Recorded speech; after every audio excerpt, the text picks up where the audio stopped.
हे, जैसा कि हमने डिसाइड किया है, आज हमें phases in the expansion of democracy का टॉपिक स्टार्ट करना है। डेमोक्रेसी की जर्नी में जो शुरुआत का फेज रहा है, आज हम उसके बारे में डिटेल में डिस्कस करेंगे।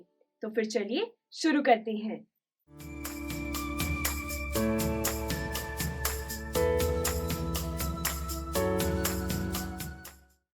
स्टूडेंट्स, डेमोक्रेसी की शुरुआत करीब 200 इयर्स पहले हुई।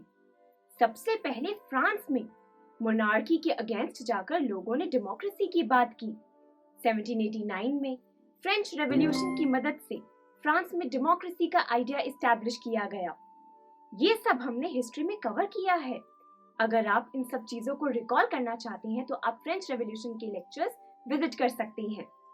तो दोस्तों, फ्रांस में डेमोक्रेसी को लेकर काफी स्ट्रगल्स किए गए, लेकिन फिर भी फ्रांस में डेमोक्रेसी एक स्टेबल तरीके से एस्टैब्लिश नहीं हो पाई।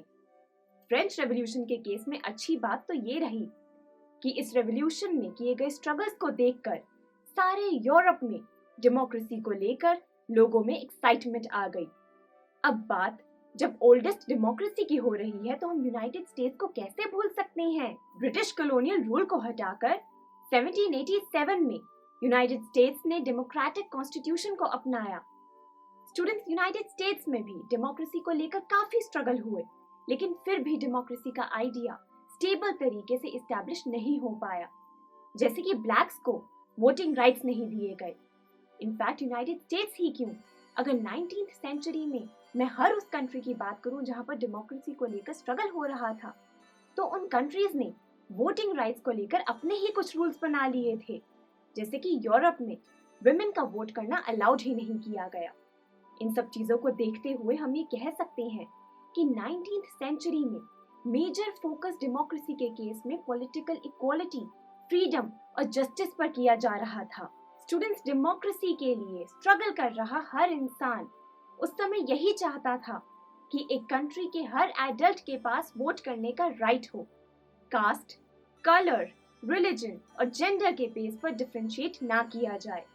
इसे ही हम लोग कहते हैं यूनिवर्सल एडल्ट फ्रेंचाइज।